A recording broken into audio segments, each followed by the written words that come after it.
Assalomu alaykum qadrli yurtdoshlar. Biz Urganch tumani Injerchidamiz. 1200 kvadrat hol joy sotuvga chiqdi. Elde 28 metr.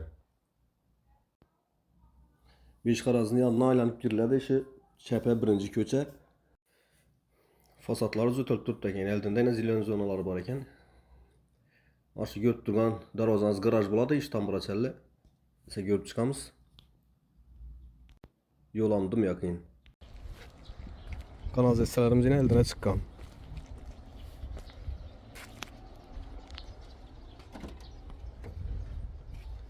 Bismillahirrahmanirrahim.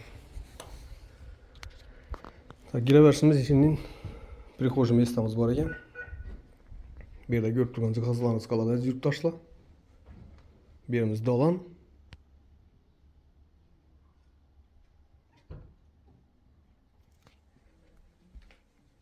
Onun kolumuzda spalnya var.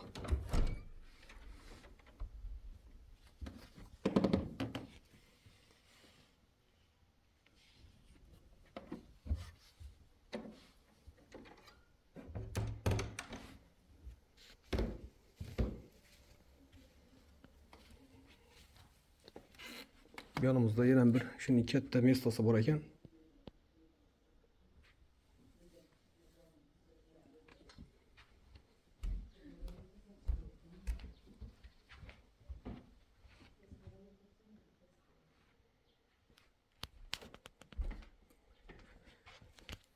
Yanımızda zal.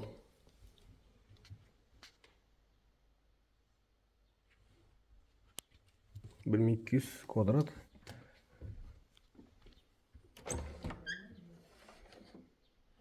Birimizden şimdi katta spalnya.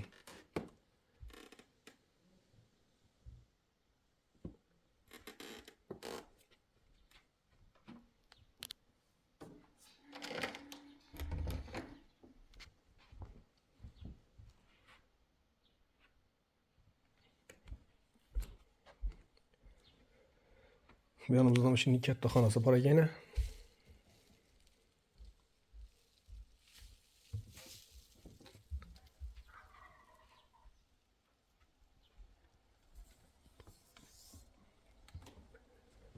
Bir yanımızda yine tereske katta.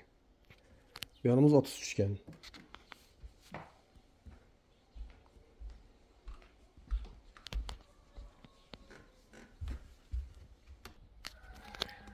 Bir yerimiz aşxana. Ben doğru dalandan gireversem boladı.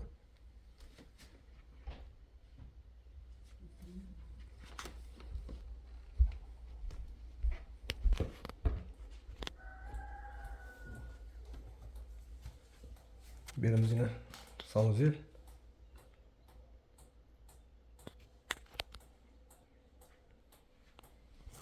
Yanımızda bir şimdi mestası var. Kılavuzke.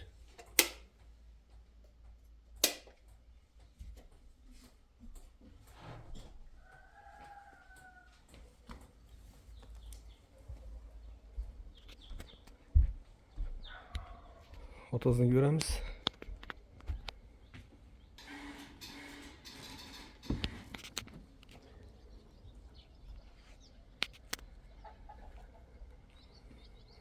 Yanımız yine katta atası. Meyveler, incirler ekilgan ekan, üzümler. To'rimizda molxona, tovuqxona, ko'chada hazatxona. Bir yan tarafımız ya garajımız. Bahası 700 milyon so'm ekan yurtdoshlar. Kimda kim qiziqadigan bo'lsa, shu nomerlarga chiqib murojaat etaverasizlar. Keyingi roliklar inshaalloh sog' omon bo'linglar, ishlaringiz omad.